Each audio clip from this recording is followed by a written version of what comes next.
Mario Party is the definitive multiplayer experience, and it's a series that is really important to me. If there's one collection of video games I'd say has shaped who I am, it's easily this one. Mario Party is infamous for destroying friendships, and while we all know that's a load of guff, I will say that the first game best fits that adage. Mario Party 1 is a crueler game than its sequels, both mechanically and physically. Mechanically because there's a lot of unavoidable ways to lose coins, and physically because of this. But before I talk about the ever-popular boards and minigames, let's get into the game's premise. The Mario Squad is arguing over who's the best, when Toad tells them to collect stars on game boards because that is the greatest method to identify who's got clout. This cutscene is really simple, but I like how much it characterizes the crew, like Luigi is the local punching bag, and when he steps up first, everyone shits themselves. We see Wario and Donkey Kong having this alpha male rivalry, and then Mario, Yoshi, and Peach are just there hanging out. But eventually they race to Mushroom Village, which is where the superstar will be determined.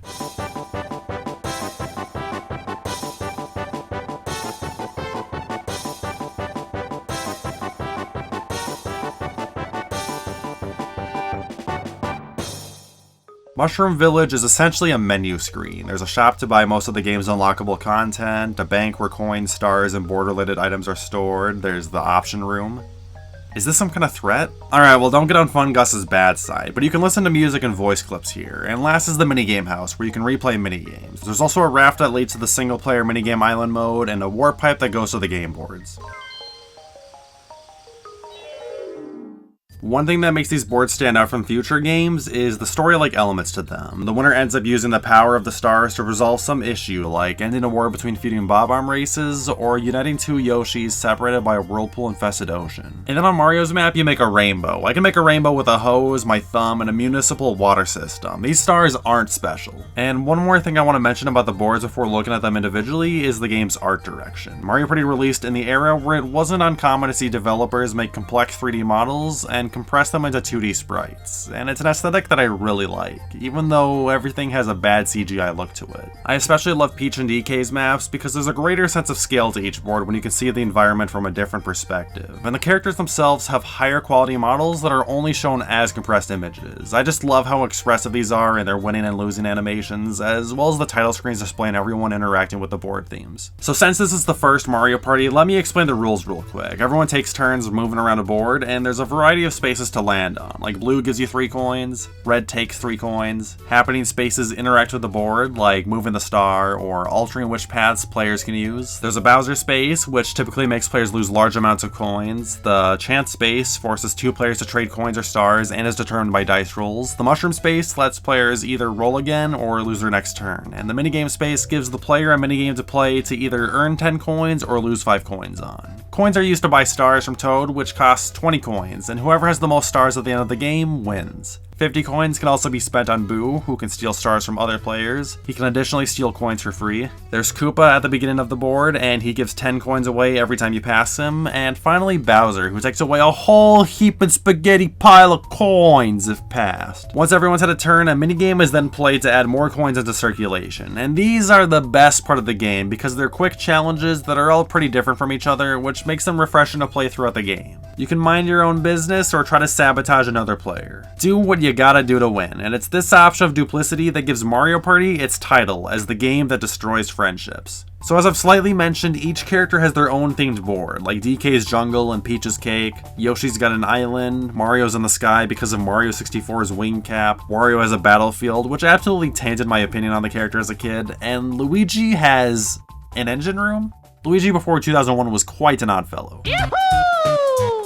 So let's start with Mario's Rainbow Castle. On this board, everyone slowly navigates down a linear path, with Toad waiting at the end to sell a star. But after one is bought, Toad switches with Bowser, who sells a fake star that costs twice the price. Because of this, you'll want to evaluate where everyone is positioned, because there's a couple branching paths with a short and long route, and the path you take can be the difference in heavenly body bliss. This is a neat concept, but due to the board's linear design, it makes visiting Bowser especially frustrating due to the waste of time and coins. And to make things a bit more chaotic, when a happening space is landed on, Toad and Bowser will switch, and it can get pretty gut-wrenching if you're the first in line when this happens. Yoshi's Tropical Island follows in that chaos, but uses a cyclical board instead. The map contains 2 islands where you need to pay a toll to cross sides, and the tolls rise in price every time they're used. One island has Toad, and the other has Bowser, but they will remain on their island until a happening space is landed on, and Bubba, the silly prankster, will vore Toad and put him on the other island, switching the two. If you do run into Bowser, he'll give you a life buoy for 30 coins that pops because it's too small, and my favorite part about the exchange is that he calls the characters fatties, like, hey,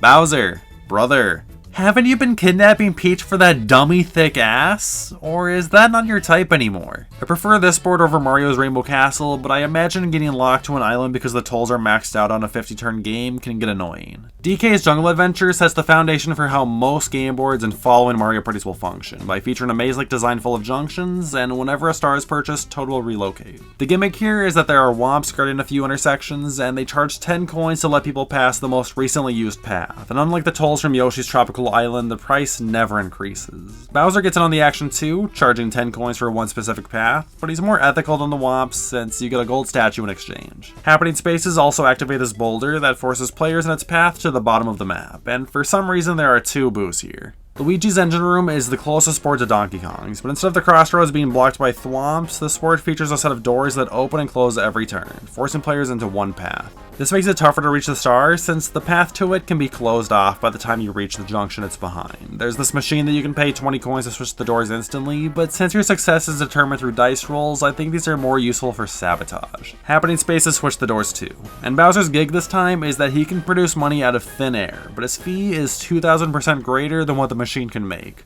I feel like this is the start to a moral story. Wario's Battle Canyon is kinda similar to the last 2, but instead of weaving through a maze, you jump from island to island using cannons. A lot of people hate this style of board, but this particular adaptation has the potential to be the most dastardly map in the series. So every time you pass a cannon, you have to use it to go to the next island, and it gives you this press your luck style roulette to determine where you'll land. Theoretically, you can land anywhere on the map, because the space you land on doesn't count as a step, so you can cycle through every island by landing on the space before the cannon. This means you could buy a star or visit Boo anytime you want, assuming you can use a cannon. But unfortunately, the cannon roulette cycles locations so fast that not even Michael Larson could break this board. Happening spaces reverse the island order, there's a fly guy you can pay to bring anyone to the top right corner, and Bowser's got big cannon energy. I gotta say, this is the most underrated map in Mario Party history.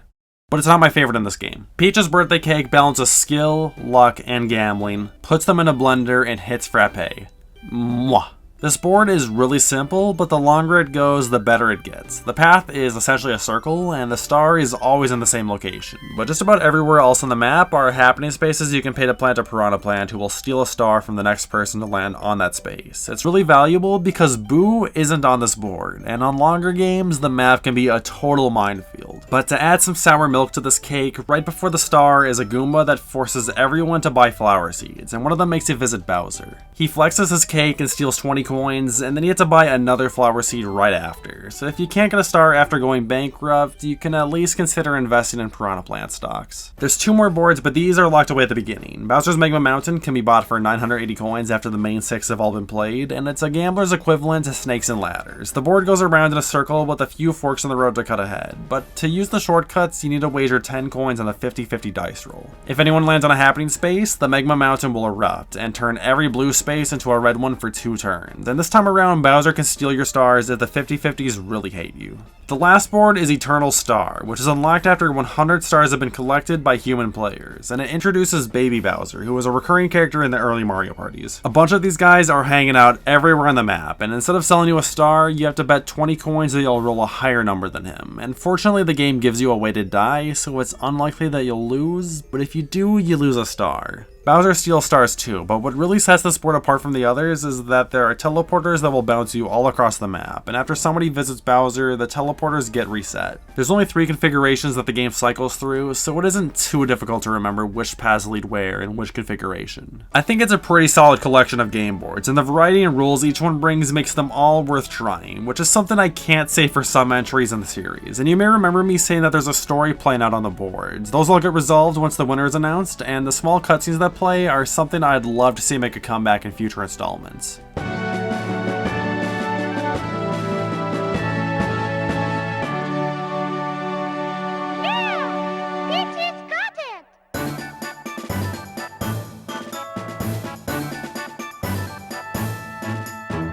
So my favorite part about Mario Party are the minigames. Most of my memories with the franchise are playing them with my sister and cousins, but we didn't really play them in this game. The first reason is because you get to pay to replay them, which means we'd have to frequently play game boards, which wasn't as fun for us. Additionally, a lot of minigames reappear in Mario Party 2 with superior versions, so I never had a reason to unlock them in this game. And to make things worse, the game practically encourages you not to buy the minigames. So let me explain this problem by returning to the game boards. When you finish one, the coins and stars for every human player go into the bank. If you're playing alone and still trying to collect stars, you might have 40 to 100 coins at the end. Most minigames worth buying cost more than 300 coins, and some of the best ones are 500. If you're a little cheapskate, you can pay 10 coins to replay any minigame once, but if you're looking to buy them all, you can get the Lucky Box to get 10% extra after a board, or the Casino Box, which doubles or halves your earnings, but that's still a lot of boards to play if you want to unlock every minigame. What I wound up doing is plugging in 4 controllers and not buying any stars to optimize my earnings, and no, I did not feel pathetic, but one detail I learned before doing this is that the shop unlocks the Game Ball machine after 30 minigames are purchased, which will randomly give you any minigame for 300 coins, meaning I can get all the expensive ones much cheaper. So right now I have all the cheap and shitty minigames unlocked and none of the fun ones. Does any of this sound worth it to you? Needless to say, unlocking everything in Mario Party 1 is on my bucket list. But I will give this game a round of applause for having items that customize the board available to buy. Like there's special dice blocks that can be bought that will activate randomly when you play a board. There's one that rolls a 3 or lower, one that rolls an 8 or higher, one that gives coins equal to the number you roll, and one that does the same but takes your coins. You can buy a warp block that will randomly make you switch spots with another player, and a block that is hidden in one space on the board that will randomly summon Koopa, Boo, or Bowser. These items are barely intrusive, but the fact that they can be makes playing with them on so fun. Most of these will get transformed into non-random items in future games, but it's the fact that they are random that makes them stand out. I mean, nobody talks about the warp block in future games, but it will make you quiver in this one. You can also pay to ban Koopa and Boo from your party, but the greatest item you can buy is the Mecha Fly Guy.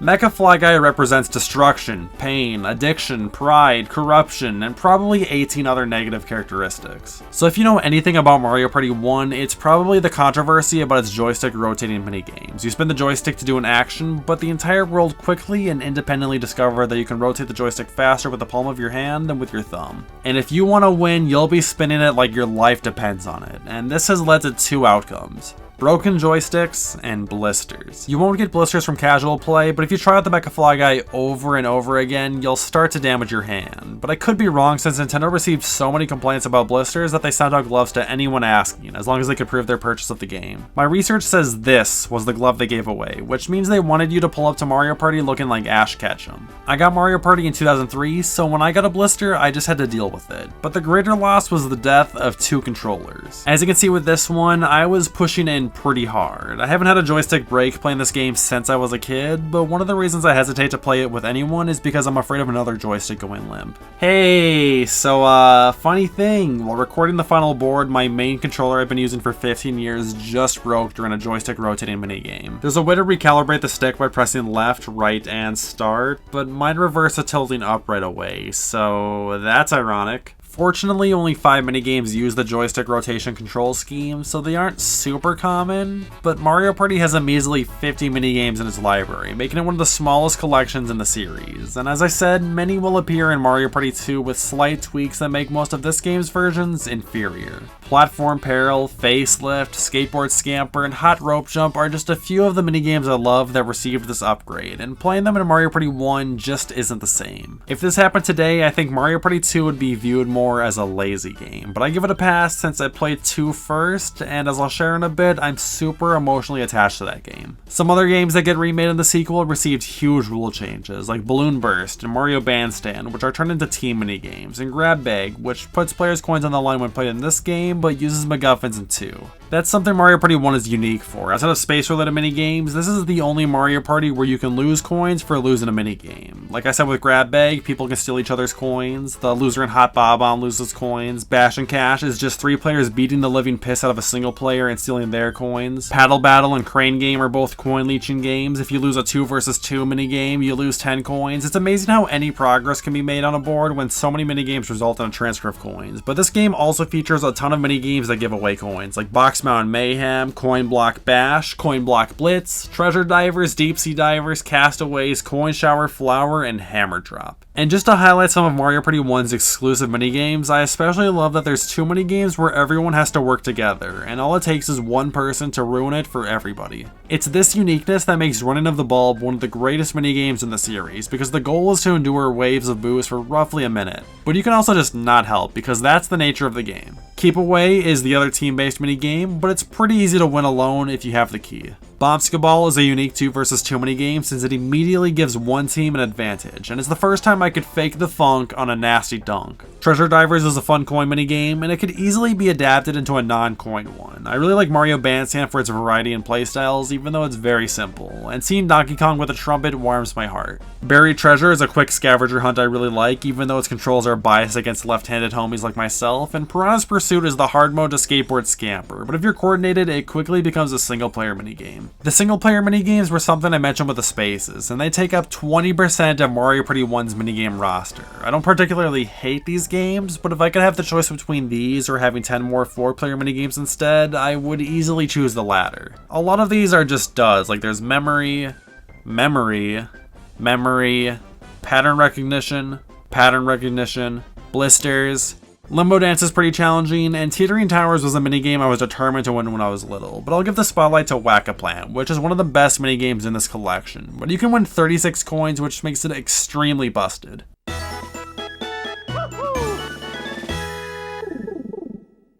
The last one of interest is the minigame Island, a single-player mode where you go around a Super Mario World type map, and every level represents a different minigame. This is a mode that has only appeared in a handful of Mario parties, but the original is still the best, because even though 1 has one of the weaker minigame selections in the series, the map you walk around is so immersive. Like, you'll start in a grassy area, and every minigame will be in a grassy environment. Then there's a split in the path, and you can go to the desert or the ocean. And again, all the minigames with those themes are played in those locations. It's a really good way to get away with reusing assets, like a few minigames use the same Bowser themed room, and a couple take place on these towers in the sky. And what really tops things off are that you can tell what minigames you'll be playing because set pieces from them are in the overworld too. So you can see Bowser's stretched face and know you'll be playing Facelift, or you'll walk on a barrel with flags and know Shy Guy Says is that Space's game. And the minigame Island has a final boss too, which is a random slot car derby against Toad, and beating him unlocks a single player version of Bumper Balls, which is fun once.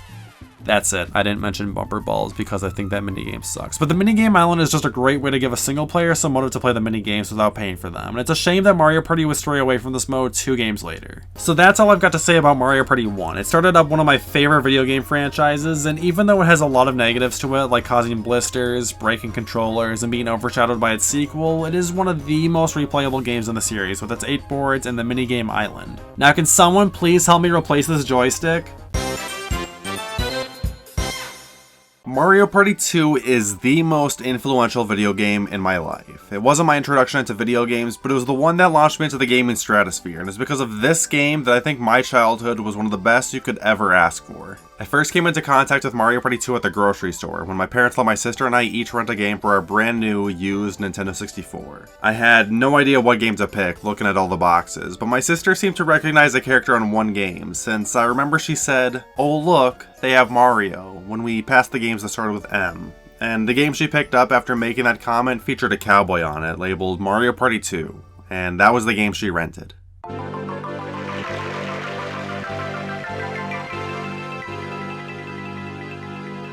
The game starts with a cutscene taking place on a stage, featuring the Mario Squad as they bicker about who will get to name a new world they created, and, like, what do they mean by world? A planet? A universe? Super Mario World? Or a theme park, I guess. The theme of this game is that the boards take place in Sky Disney World or something, and this play is one of the attractions. But like I said, the characters are arguing about who gets to name it when Bowser shows up and starts arsoning, so the gang decides that whoever defeats him can name the land like the narcissists they are. Spoiler alert, they all beat Bowser together. I said earlier that I'd play board games with my sister and cousins quite a bit, and those memories I have with them really drive who I am and how I thought the future would be. For years, my summer breaks between school years would be spent at my grandma's house, and just about every day it'd be me, my sister, and 2 of my cousins hanging out watching Nick Gas and Life Size, and playing games like Work and Clown. Oh wait, that's just what I do now. Sometimes my parents let me bring video games to Grandma's house, and during those days we'd spend a good chunk of time playing Mario Party, with 2 being our personal favorite. We'd usually play the minigames only, but sometimes we'd try to fit a game board in, and for some reason they always wanted to play on Mystery Land, which is fundamentally one of the worst maps. But I was just glad I could play a game with them at all, so I'd let them have their board. There's probably 20 games we played that aren't included because everyone would get tired by turn 15, and I didn't realize there was an option in the settings to autosave every turn until everyone had grown up and stopped going to Grandma's. Hang on, does anyone else's Nintendo 64 reset because the vent underneath overheats? I don't think I'll be needing that. And I'm sure I could do without this. One of my favorite things about the boards in Mario Party 2 is that the characters wear costumes matching the board's theme. So in Western Land, everyone's looking all rootin' and tootin', and in Pirate Land, everyone's dressed as Shiver-Ye Timbers. I always played as Yoshi, and man was I obsessed with the Big Nose Dino when I was a kid. He was green, he was in all the games I was playing, and at the time, I got a Yoshi toy and a kid's meal. It was like the universe was directing me into the warm, scaly embrace of the Yosh. And the youthfully innocent and cringy reason I mentioned this all is because I had a blue and white striped shirt like the one Yoshi wears in Pirate Land that instantly became my favorite shirt, and I really wanted to mention that for some reason. But back to the boards, Mario Party 2 features 6, which is less than the first game, but average from this point on. I personally liked Spaceland, and as you can see, my cousins and sister never wanted to finish rounds on this map. The main gimmick is this countdown in the center that decreases when walked over, and it sends a laser across the board when it hits 0, zapping the coins of its targets. And the happening spaces activate these cars that move you backwards unless you pay space cops to presumably show them some brutality off screen. In Mystery Land, there's 4 isolated quadrants full of happening spaces that warp you around them clockwise, and it can be pretty frustrating to reach some stars because of the luck involved. You can also put curses on your opponents that makes them roll a 1, 2, or 3 on their next turn, or shrink their dominant arm by 8%. It will change their life forever. There's also advanced bob-ombs that can transfer you between quadrants 1 and 3, and sometimes this godless wasteland full of red spaces. And with all the luck involved on this board, I really don't think it's as bad as people say it is. Or I'm just incredibly biased, because I mean, look at this. Western Land takes place in a small town which I would love to run around in if it were a Mario level. There's a lot of branching paths, but when you get down to it, this board is one big circle. The gimmick is this train that you can ride from one station to another, and if it runs over anyone, they go back to the start. There's also this milk bar where you can get the fellas drunk on milk and a hootenanny, which is squad goals if you ask me. Pirate Land is even more of a circle than Western Land, but has more opportunities to jump around from one section to another with toll thwomps, and there's docks where skipping ahead or backwards is one shark right away. Despite the Yoshi costume, I hesitate to play this map because the bridges in the center are covered in happening spaces that send you back to the start, and I've had rounds where I get japed to the bridge every time I reach it. Horror Land is pretty chaotic. There's a day and night gimmick where chaos blooms in the dark. The board is full of toll thwomps, but at night they'll freeze where they are and 5 different boo spaces appear. They put 2 of them right next to each other so you can get absolutely rinsed if someone hates you. There's also this Mr. I you can pay to bypass all the boos if that's your style, and hidden behind a secret path, and limited of course tonight, is Big Boo, who steals from everyone instead of forcing players to pick one target. So it's technically possible to steal stars from everyone if you have 150 coins, but with all the other boo shenanigans, it's nearly impossible to accomplish. Bowser Land might be chaotic too. I've had pretty tame experiences on this board, but every 5 turns there's a parade that goes around the map, and if it runs into you, you'll lose all your coins and return to start. At most intersections, you can pay to decide which direction the parade goes, and I imagine this can get brutal with human players looking for blood. There's also warp pipes scattered around the map that'll teleport you, and the banks give away money, but take yours if you land on the space. There's a lot of ways to get sucker punched here. Mario Party 2 introduces items to the game, which is an amazing addition. At shops, stuff can be bought like mushrooms that let you roll extra dice. There's a skeleton key to open extra paths on the board. Luigi, what are you doing? The warp block became a choice, not a privilege. There's the plunder chest, which lets you steal someone's loot. The boo bell summons boo, and the best item is the magic lamp, which instantly conjures you a dumpy hubby, who additionally brings you to the star.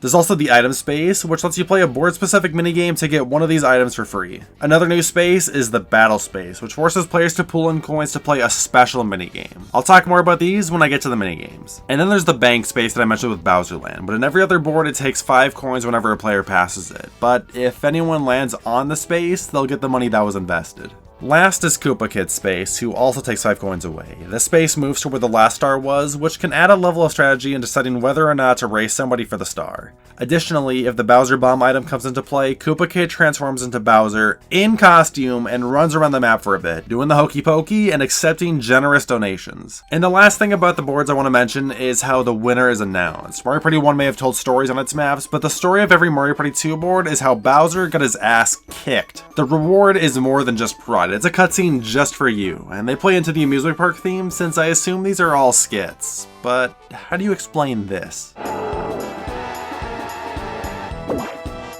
I said there were a ton of rounds with my cousins we didn't finish, but ironically enough, Mario Party 2 is one of the quicker entries to do a 20-turn game because there aren't a ton of events and animations to sit through. Most of our rounds that were lost in time actually occurred because one of our controllers would start moving on its own, and we didn't know the recalibration tricks, so instead we try to unplug and replug the controller, which often froze the game. That's one of the reasons why we'd play minigames more instead, and I think Mario Party 2 has a really strong collection. Even the bad ones give me nostalgia. Minigame Land has this aesthetic I really like, even though it's just islands full of trees, but I like how the minigames are represented as apples, and the piranha plant chasing a butterfly added a degree of charm I didn't know I needed. When you start the game, there's only 3 trees available, featuring the 4-player, 1 vs 3, and 2 vs 2 minigames. The battle minigames were the favorites for us kids, and not being able to play any of them freely sucked at a level you couldn't imagine. Minigames like Facelift, Crazy Cutters, Raking 'em In, and Day at the Races were so fun to play during the rare opportunities they'd appear on a game board. Sometimes we boot up the minigame stadium just because it had 2 relatively easy battle spaces to land on, and if you want to unlock the battle minigame tree as well as the item games, you had to complete the minigame coaster on hard, which is one of the toughest challenges to expect a 6-year-old to complete. I couldn't even beat the first room on easy, and to do it on hard plus 7 other rooms would be impossible, especially room 7, which requires an ungodly amount of determination, featuring life eaters like Honeycomb Havoc, Abandoned Ship, and Hot Rope Jump.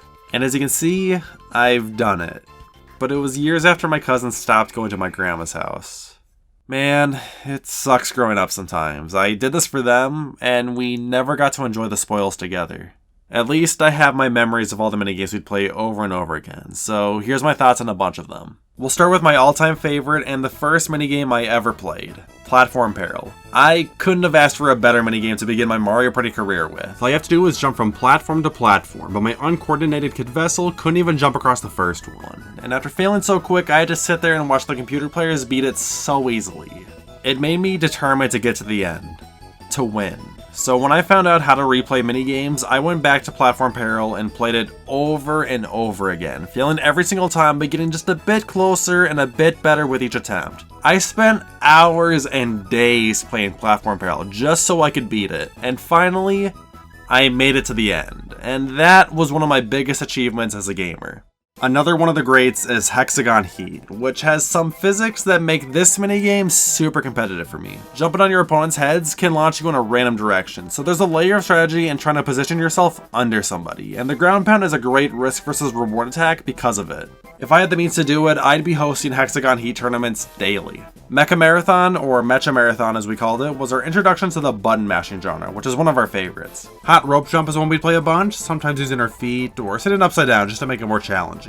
Getting a Toad on the first try in the later rounds of Toad in the Box is what sex feels like. I think we'd always go to this one for the dopamine rush. Skateboard Scamper is always a blast, and the Haunted House was such an odd choice that I'm glad was used. I love Roll Call, but we probably had more fun trying to count to 99 and back as fast as possible. Slot Car Derby and Shy Guy Says have become new favorites of mine after understanding how to play them finally and having quicker reflexes. Sneak It Store isn't a favorite, but its flick controls were super frustrating to use, which resulted in so many draws. Most of the 2 vs 2 minigames were so hard to get good at when we were younger. I find it hard to believe we sucked at Sky Pilots and Bobsled Run, but we were. Magnet Carta has these really awkward tank controls I've grown to appreciate. My personal favorite 2v2ers are Cake Factory and Speed Hockey. Cake Factory is just timing, but it was frustratingly good when things sped up. And I love Speed Hockey because I love foosball despite being terrible at it. The 1 vs 3 minigames are my least favorite collection in this game. These are obviously the toughest to design due to the imbalance of players, but I think Look Away and Lights Out get exciting when you can feel the tension on the couch. On the other hand, there's games like Archer Rival, which is super dependent on CPU RNG, and Crane Game drags on because of its slow and tedious gameplay. But there's some other standouts like Shock Drop and Roll, which is another minigame like Platform Peril I was determined to last 30 seconds on, and Filet Relay, which I can only imagine was someone's lucid dream. I glazed over the battle minigames, but Facelift is probably my second favorite minigame in the entire series after Platform Peril. It's so fun pulling the characters' faces, and I feel like the Nintendo 64 graphics are what really sell this minigame. Crazy Cutters is a tracing game, which is one of my favorite genres of minigames. I don't know if it was incompetence or what, but too often at least one of us kids would somehow lose instantly by running back into the start or something. I really couldn't tell you what happened. Raking 'em In is probably the worst feeling timing minigame ever, and I can't stop playing it.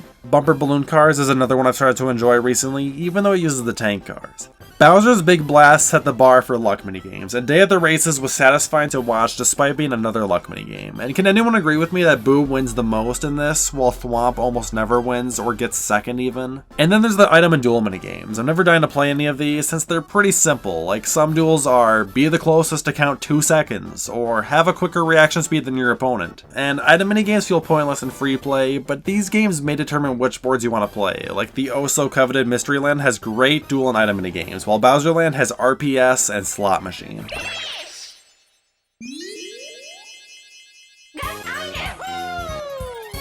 So that's all I've got for the minigames of Mario Party 2. I could probably tell you a story or memory about every minigame in this collection, like the time I won Bowser's Big Blast by doing nothing, or that I drew bombs away for one of the pages in this weird chicken noodle soup and rice poetry book my kindergarten class made, and I put a devil on it for some reason. But I want to end this segment saying that you don't know what you have until it's gone, and that moments, even years of your life that you think will last forever, will end. So make the best of them and create memories to cherish in the future.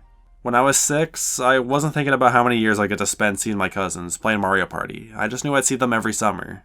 And when the summer came around and my cousins weren't showing up to Grandma's house, I'd still pack 4 controllers every day because part of me had hope that I'd get one more chance to play some Mario Party with them. I did that for years. That's how long it took me to understand that the good times were over and that it was time to grow up. And Mario Party 2 is one of the mementos I have to remember those days I spent with them.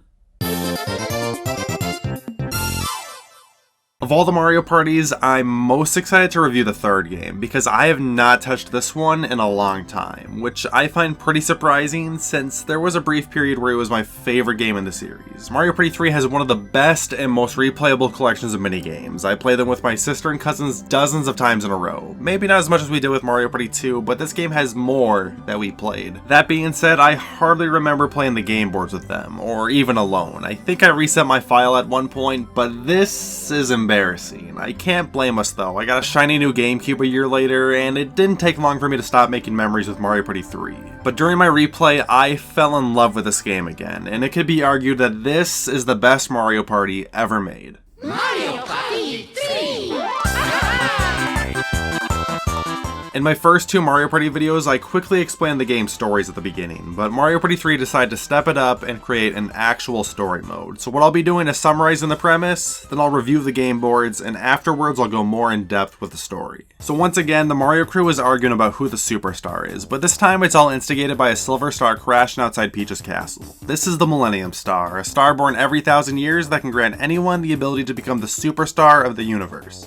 Whatever that means. Apparently it fell because, I don't know, fucking biology. Actually, it's because the star is young, even though that boy got a mustache, and it hit its head hard because it wastes no time putting everybody in a toy box, cursing a die with sentience, handing out stamp cards, and telling everyone to game board to the death. Also, Daisy and Waluigi are new characters this game. I thought I'd mention that now, and since we're on a toy box, this game has shifted to an art style that blends 3D assets with paper cutout visuals. It gives the game an identity, but I'd prefer goofy CGI models. I don't want clip art camels, I want nightmares. One thing Mario Party 3 really improved on are items. For starters, you can carry 3 of them now, which opens up a world of strategy, and with the new items introduced, the metagame is fun to dive into because so many of them are powerful, but not OP. The Lucky Lamp, for instance, gives you a waifu, which is already a 10 out of 10, but she also moves the star, which has layered benefits. You can threaten other players from approaching the star, but you can also use it if the star is nowhere near you. Boo Repellent protects you from a single haunting, making it a worthwhile item to buy when you're in the lead. The Reverse Mushroom is super busted. This one lets you use passages you really shouldn't be allowed to enter, and on some boards it can be used to access Boo multiple times. There's a Bowser Phone with everyone's favorite Koopa on speed dial. I love how one of the options is, who do you think? Like, damn Peach, are you trying to get kidnapped, if you know what I mean? And speaking of Bowser, his new reaction when the roulette stops on a generous reward is amazing.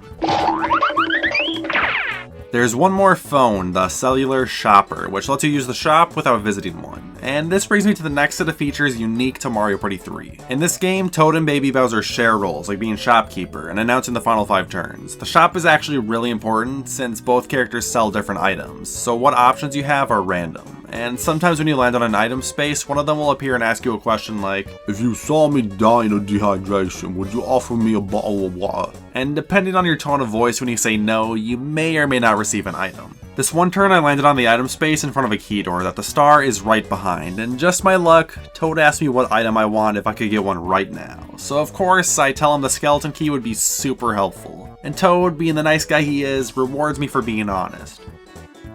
With mushrooms? You son of a bitch! Sometimes Toad gives away rare items, which can only be acquired from this method, buying an item bag, or by landing on a space one is hidden under. These items are super powerful, but not game-breaking. The Koopa card lets you withdraw all coins in the bank when you pass one. The barter box allows you to trade all your items with anyone else. The Wacky Watch forces the game to have 5 turns left, which means you can cut a game in half if you've already secured the W, or add another 5 just for the lulz. Last is the Lucky Charm, which acts like the Bowser Phone but summons Game Guy, who hosts the only new space in this game. What Game Guy does is he takes all your money and forces you to gamble it in one of 4 games, including a 50-50 pick'em you can play 3 rounds of, a chain chomp cake eating bet, which is super wholesome, Lucky 7, where you need to roll higher than Game Guy but not higher than 7, and Roulette, which is the toughest to win but also the least likely to appear. I'm a big fan of Game Guy since this is the only feasible way of collecting 999 coins in any Mario Party, but if you do get rewarded for being a high roller, you typically lock down the game, since you can buy any item,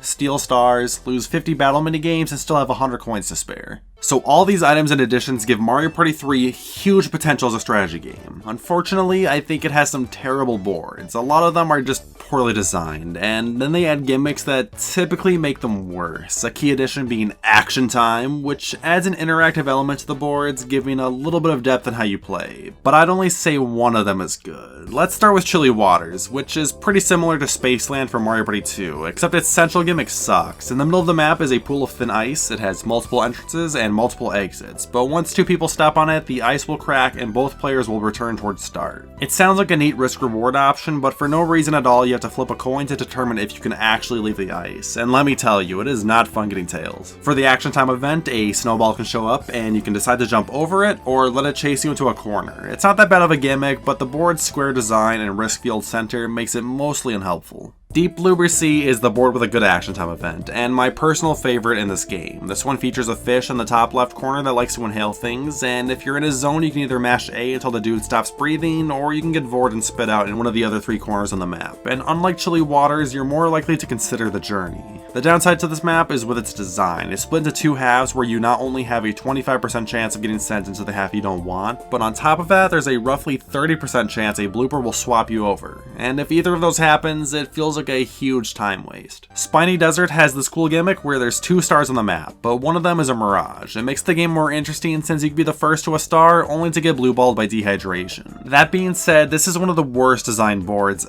ever, and I guess I'll start with the Action Time event, which are these cacti that are super unbalanced. Running into one of them sends you to the right, which is guaranteed to take you to a shop, and then running into the other cactus, jumping over them, or ignoring them takes you to roughly the same spot, give or take a couple turns. Also, there's these sand pits that teleport to each other, and sometimes you can spend half the game trapped in here. And did I mention the left side of the board has nothing going on, and that the bottom right corner will most likely go unused? And this is usually everyone's favorite board. Even worse is Creepy Cavern, which takes the island hopping gimmick from the first 2 games and turns it into mush. You get 3 different options to escape your island, but most times it requires multiple steps. Like in Wario's Battle Canyon, you were guaranteed a way out once you passed a Bob-omb, and Mystery Land had happening spaces. But in Creepy Cavern, you need to land on a happening space one turn and then escape the next. There are minecarts you can ride, which coincidentally is the action time event, but if the minecart isn't on your side, you can't use it. Probably the biggest travesty is that people would give this board their virginity, but wouldn't even share a room with Mysteryland. Next is Woody Woods, which is an evolution of Luigi's Engine Room from Mario Party 1, yet another board that barely lets you control where you go. This is one you'll want to buy a lot of mushrooms on because missing the right path can have harsh consequences. On the bright side, this board has the least intrusive action time event. There's Woody, who can give you 5 coins or a second turn, and in the corner is Warukio, who can take 5 coins or make you roll a reverse die. The last board is Waluigi's Island, another map where you barely get to control where you wind up, but this one does it the best, despite being a really stupid board. In the center is an action time thing that forces you to go up, down, left, or right.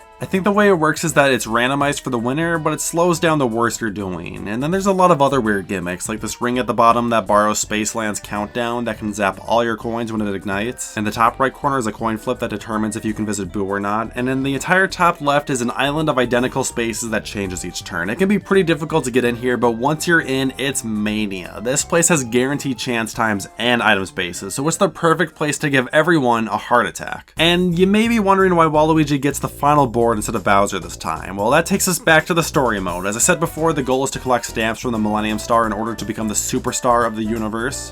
Whatever that means. You're supposed to earn them by winning on each game board, but apparently hard work doesn't mean shit when Luigi can come out of nowhere and beg for it. And since the Millennium Star is spineless, he not only doesn't give it to me, but makes me compete against Luigi in a brand new mode called Duel Mode. Duel Mode was made to complement the brand new Duel Money games added to Mario Party 3, where there's a whole set of 1 vs 1 games that are a step up from the duels in Mario Party 2. I haven't played this mode in a long time, but my memory of it was that it was subpar. And to my surprise, I had a lot of fun with it. This is a game of cat and mouse where both players are always pursuing and running away from each other. At the beginning, they get an ally who can be assigned to lead the pack or trail behind, and these characters have an attack stat, a stamina stat, and a salary. Offensive characters are better up front, where you'll typically attack from, while the bulkier characters work better in the back, where they can absorb hits. The reason their positions matter is because they're guarding your character, who has 5 hit points, and if it drops to 0, you lose. The salary is important because every turn the allies take coins from you, but if you have no coins to give, they'll call you a broke ass and dip out. The gameplay is really fun, since it's easy to run out of coins, so there's a lot of tension in being able to reach your opponent before they can cover their flank, or getting back to your own base to get a new ally and 10 coins. There's also a lot of value in landing on blank spaces, since you get to claim them, and if you land on your own space again, you get 5 coins, but if you land on your opponent's space, they steal 8 coins from you. Besides that, in visiting Spawn, the only way to get coins is to land on a dual minigame space, gamble with Game Guy, or activate a dual minigame after Belltop has been passed 5 times. And of the 6 boards, I think Gate Guy, Pipe Squeak, and Blowhard are all good maps to play on, since they each feature alternate paths which can be used to approach or run away.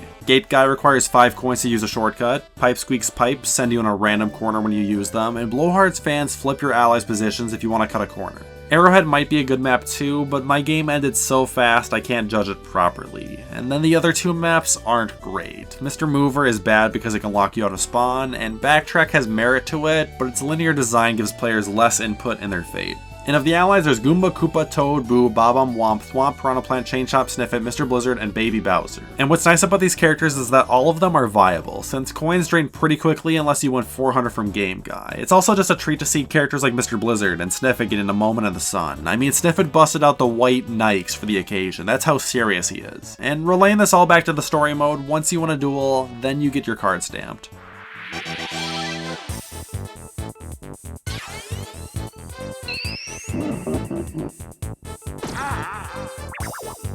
Before I explain the ending to the story, I want to highlight some dumb things I appreciate from the cutscenes. Right before some hobknocker like Mario shows up to bitch and moan about how courageous he is, the same sequence of events happens. The character yells from inside the castle.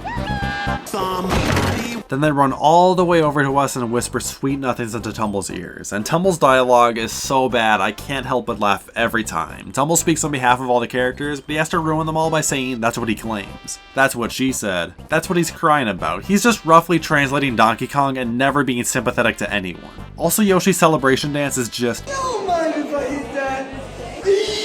The best part of these cutscenes is when Daisy's introduced. She appears the same time Bowser shows up to politely ask the Yosh for a stamp card, and Daisy's reaction is priceless. And after her duel, the Millennium Star pulls out the Mischief Stamp, but Bowser returns and knocks it into Peach's castle where Waluigi is just hanging out with the cage. He and Bowser fight for the stamp, which results in Bowser getting his shoes knocked off his paws. I was not expecting this game to make Waluigi and Daisy total badasses, but all that's left to do is defeat Waluigi on his home turf and get the final stamp. And surprisingly, this game features a boss fight against the Millennium Star before we can truly become the superstar of the universe. Whatever that means. It's a pretty simple fight, but I thought it was cool seeing this metallic texture and the reflected floor for the second and third phases. They made this fight feel a little more special. But after defeating the Millennium Star, he reveals that he's a sham, which totally explains the mustache, but then the game decides that Tumble was hiding the real star all along, and that just makes you wonder how it got there. Did Lakitu know? Does the star have anything to do with Tumble coming to life? Or did Pappy Star still do that? Did Tumble know he was a vessel all along? I need answers, and I want them now! When the story mode is completed, you get a few unlockables. Waluigi's Island and Backtrack can be selected in Party and Duel mode. Stardust Battle can be replayed. The mountain behind Peach's castle gets a carving of whatever character you used, and a special Game Guy mode gets unlocked. Apparently you need 8 S ranks in story mode to unlock this, which are obtained by having a massive lead in stars and hearts in the boards and duels. And if you win 1,000 coins here, you can unlock a single player Mario Puzzle Party. The other bonus minigame is unlocked after playing every other minigame. And before I talk about the minigames, I want to share what happens if you get a tie on a game board, since I got one while recording, and it's the first time I've ever seen this. So in the event of a tie, the players roll a dice to determine the winner. Fuck! As I said at the beginning, Mario Party 3 has an incredible library of minigames. The 4-player and 2 vs 2 sets are amazing. 1 vs 3 is weaker, but has some gems. I mentioned dual minigames got a revamp, and the games they made are all bangers. But to be fair, the item minigames aren't much to talk about, and the battle minigames are just alright. But there are so many minigames my sister, cousins, and I would sit and play dozens of times in a row, just because they were that engaging. Most notably for me is Picture Imperfect, which is a timing matching game. It's a downgrade from Facelift, but this one was so fulfilling to get a perfect score on, especially the Mario variant. Snowball Summit is one of my favorite last man standing minigames, since the snowball adds a layer of strategy the others lack. Toadstool Titan, while it relies on a lot of skill, was another minigame like Platform Peril I played a lot of just to win once. Rockin' Raceway is such a weird racing minigame we loved just for its control scheme. Mario's Puzzle Party is legitimately just a whole ass puzzle game, and in free play you can play up to 1,000 points. I think we did that once, and all I remember is that it lasted so long that we paused it to have lunch. There's The Beat Goes On, which is one of the most hated minigames in Mario Party history, but the reason is because after 16 rounds the game draws and nobody wins coins.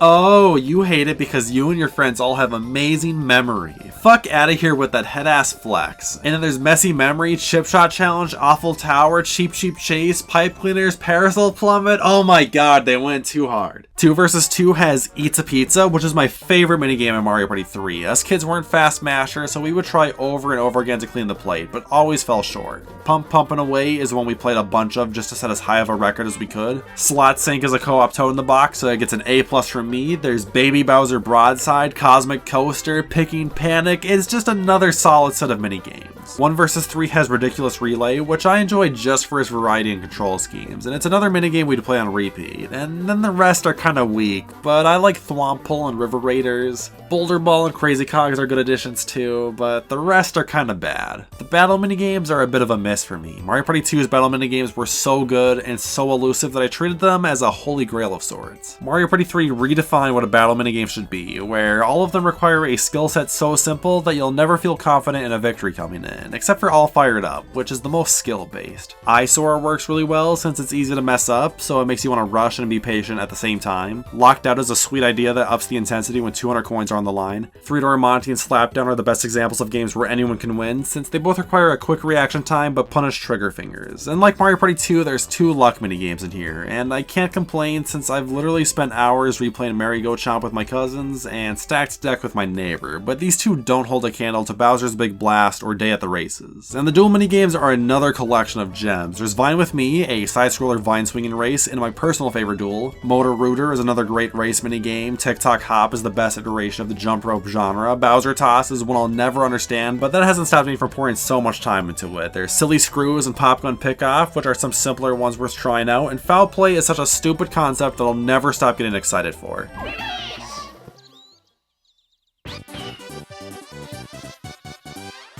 So that's Mario Party 3. I'm actually really glad I got around to replaying this one because I forgot just how much time I spent in the minigames alone. Of the Nintendo 64 trilogy, I still prefer Mario Party 2, but this game is nothing to sleep on. The boards feature an incredible selection of items that makes the underwhelming maps bearable, and the dual mode is a sweet experiment on the genre I'd love to see make a return. And you just heard me gush about the minigames. This is definitely a Mario Party I recommend playing. Thanks for watching the video, I hope you enjoyed it. Feel free to leave a like as well if the channel grow, and subscribe to get updates on my uploads as soon as they happen. But until then, I will see you all next time.